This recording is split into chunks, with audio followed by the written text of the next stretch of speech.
আল্লাহ পাক জানাচ্ছেন সূরা বাকারার মধ্যে বাবা দুপারার মধ্যে সূরাতুল বাকারা 183 নম্বর আয়াতে আল্লাহ পাক জানিয়ে দিলেন কুতিবা আলাইকুমুস সিয়াম কামা কুতিবা আলাল্লাযিনা মিন ক্বাবলিকুম লাআল্লাকুম তাত্তাকুন। আমি আল্লাহ পাক আল্লাহ তাআলা এই রমজান মুবারক শরীফের রোজাকে তোমাদের উপরে আমি আল্লাহ ফরজ করে দিয়েছি। বলুন সুবহানাল্লাহ। আপনারা বলবেন কেন? আল্লাহ পাক জানিয়ে দিয়েছেন, উত্তর দিয়েছেন লাআল্লাকুম তাত্তাকুন, যাতে করে তোমরা খোদা ভীরুতা অর্জন করতে পারো, পরহেজগারিতা অর্জন করতে পারো, আল্লাহ প্রেমিক হতে পারো, রাসূল প্রেমিক হতে পারো, আল্লাহর খাস বান্দা হিসাবে গণ্য হতে পারো।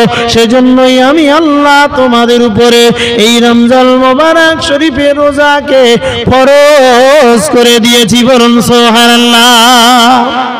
এটা কত বড় রহমতের মাস, বরকতের মাস। আল্লাহ পাক রব্বুল আলামিন জানালেন যে রোজাকে কেন দিয়েছি আমি আল্লাহ। যেমন তোমাদের পূর্ববর্তীদের উপরে ফরজ করেছিলাম, ঠিক তোমাদের উপরে সেরূপ ফরজ করেছি। কি জন্য? যাতে তোমরা খোদাভীরুতা পরহেজগারিতা আমি আল্লাহ আমার নৈকট্য হাসিল করতে পারো। বলুন না সুবহানাল্লাহ। আল্লাহ পাক সকলকে তৌফিক দান করেন, সকলে বলেন আল্লাহুম্মা আমিন। আল্লাহ পাক আল্লাহ তাআলা জানিয়ে দিলেন এই মাসের রহমত বরকত তোমরা কি জানো? আল্লাহ পাক স্বয়ং নিজে জানান শাহরু রমাদান আল্লাযী উনজিলা ফীহিল কুরআন। আমি আল্লাহ পাক আল্লাহ তাআলা এই পবিত্রতম মাসে পবিত্রতম রজনীতে এই রমজানের রাত্রিতে আমি আল্লাহ কোরআন শরীফকে অবতীর্ণ করেছিলাম। বলুন সুবহানাল্লাহ। জি, আল্লাহ পাক এই রমজান মাসকে কত বরকতপূর্ণ করেছেন। বাপজান ভাইরা আমার, প্যারা হাবিব জানান মান সামা রমাদানা ঈমানান ওয়া ইহতিসাবান গুফিরা লাহু মা তাকাদ্দামা মিন যামবি।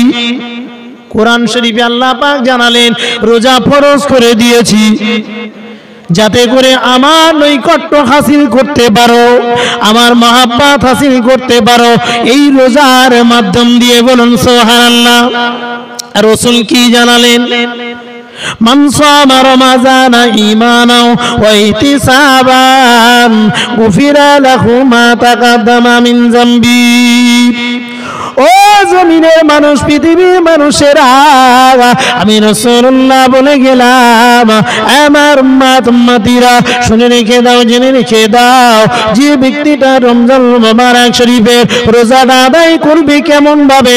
মান সামা রমাদান, রাসূল জানালেন যে ব্যক্তি রমজান মুবারক শরীফের রোজাটা আদায় করবে ঈমানান ওয়া ইহতিসাবান, ঈমান এবং ইহতিসাবের সঙ্গে, খুলুসিয়াতের সঙ্গে, লিল্লাহিয়াতের সঙ্গে, আল্লাহ পাক আল্লাহ তাআলা গুফিরা লাহু মা তাকাদ্দামা মিন যামবি, আমার আল্লাহ তার জীবনের গুনাহ খাতাগুলোকে মাফ করে দিয়ে থাকেন। বলুন সুবহানাল্লাহ।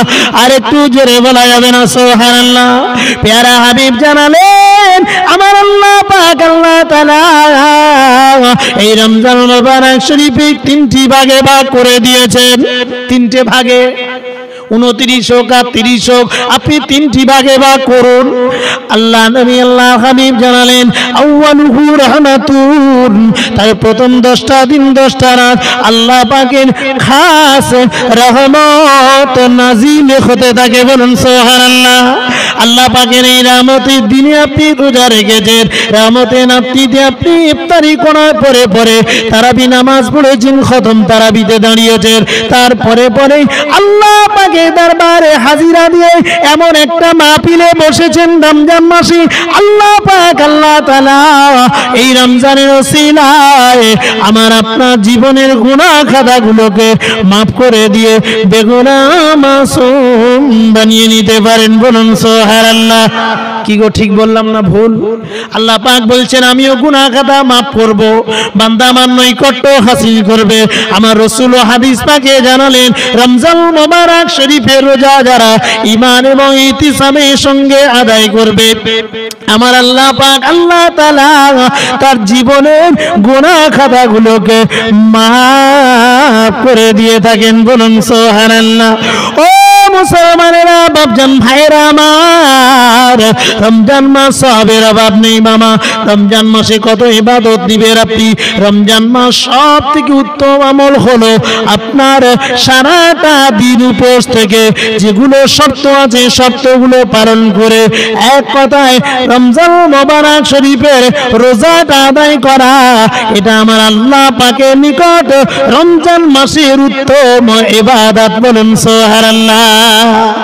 নাম্বার 2 হলো রমজান মাস অন্য কোনো মাসে হয় না বাবা। কি গো, তারাবি অন্য মাসে হয় নাকি? রমজান মাসে ইফতারি করার পরে যত সময় আপনার ঈশা রক্ত হয়ে যাবে, ওই ঈশা রক্তে দিয়ে আপনি তারাবি নামাজ আদা করবেন আল্লাহ পাকের নজদিকে রমজান মোবারক শরীফে। ওই রোজার পরে নাম্বার 2 ইবাদত, আল্লাহ পাক আপনার তারাবি নামাজের উপরে রাজি খুশি হয়ে যান। বলুন সুবহানাল্লাহ। ও বান্দারা, জমিনের মানুষেরা, এক এক এক এক করে কটা কথা আপনি শুনবেন। অনেক শুনেছেন, অনেক নসিহত শুনেছেন, বয়ান শুনেছেন, তালিম আপনি শুনেছেন, শুনছেন, শুনবেন। ভাবছেন ভাইরা আমার, আমি গুনাহগার, কি কথা বলবো। আপনি যখন ইফতারিকে সামনে নিয়ে সুন্দর ফল ফসলাদি সামনে নিয়ে মাশাআল্লাহ আমাদের মসজিদেও আল্লাহ পাকের রহমতে হয়ে থাকে, আপনারাও শরীক হন। ইফতারি আপনার সামনে থাকে, গরমের দিন সারাটা দিন মাঠে আপনি কাজ করেছেন, ইফতারি আপনার সামনে থাকে, কিন্তু আপনি ঠান্ডা পানিও চোখে দেখতে পাচ্ছেন, নিজে ফাটাফাটি করছেন, আপনি শরবতটা রেডি করছেন, শাকাশাকি করছেন, সুন্দর খাবার আপনার সামনে রেডি আছে, কলাটা ছাড়াচ্ছেন, তেলে ভাজা রেডি করছেন, ঘুগনি মুড়ি একেবারে সেন দিচ্ছে, কিন্তু না না না না না, হুকুম যেহেতু নাই আপনি কিন্তু খেতে পাচ্ছেন না। আল্লাহ পাক ফেরেশতাদেরকে ডেকে বলতে থাকেন, আমার মালাইকা ফেরেশতারা একটা বার দেখো দেখো দেখো, আমি যখন বলেছিলাম আদম বানাবো তোমরা তখন বলেছিলে না না না না না, আল্লাহ আদম বানাবেন না।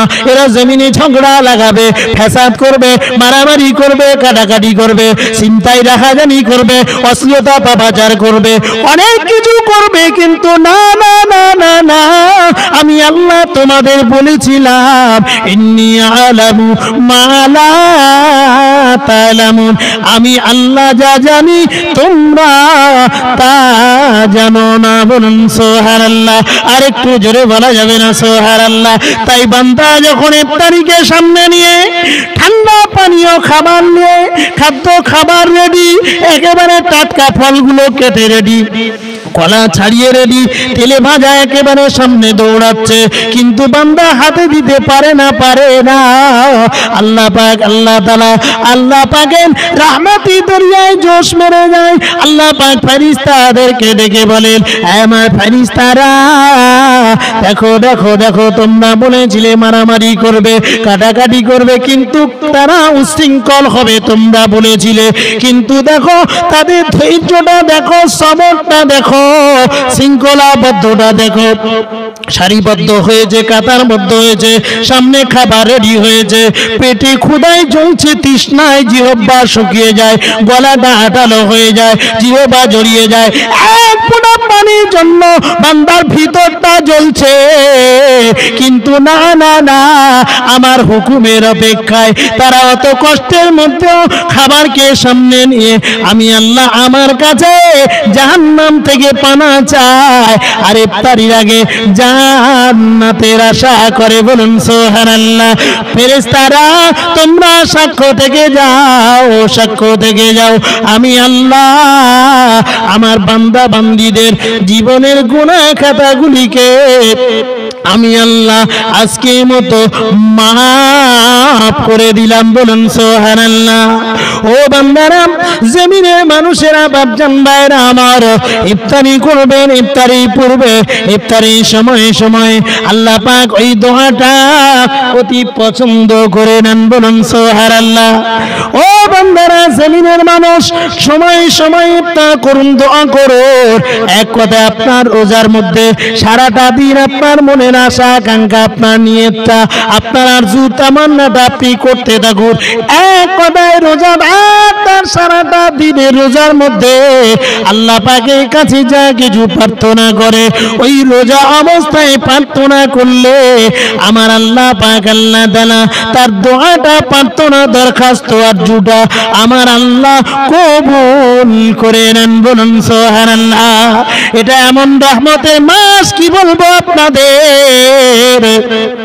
এই মাসে যদি একটা সুন্নাতকে জিন্দা করে, একটা সুন্নাতের উপরে আমল করে, একটা সুন্নাতে পাবন্দি হয়, প্যারা হাবিব জানান অন্য মাসে একটা ফরজ আদায় করলে যা সওয়াব হয়, এই রমজান মুবারক শরীফে একটা সুন্নাতকে জিন্দা করলে, একটা সুন্নাতের আমল করলে আল্লাহ পাক আপনার আমার আমলনামায় ওই ফরজ আদায়ের সওয়াব লিখে দেন। বলুন সুবহানাল্লাহ। আর একটু জোরে বলা যাবে না সুবহানাল্লাহ। ও মুসলমানেরা, একটা ফরজ আপনি আদায় করবেন, একটা ফরজ রমজান মাসে আপনি আদায় করবেন, অন্য মাসে 70টা ফরজ আদায়ের সওয়াব আল্লাহ পাক তার বান্দা বান্দীদের আমল নামায় লিখে দেন। বলুন সুবহানাল্লাহ। আর একটু জোরে বলা যায় না সুবহানাল্লাহ।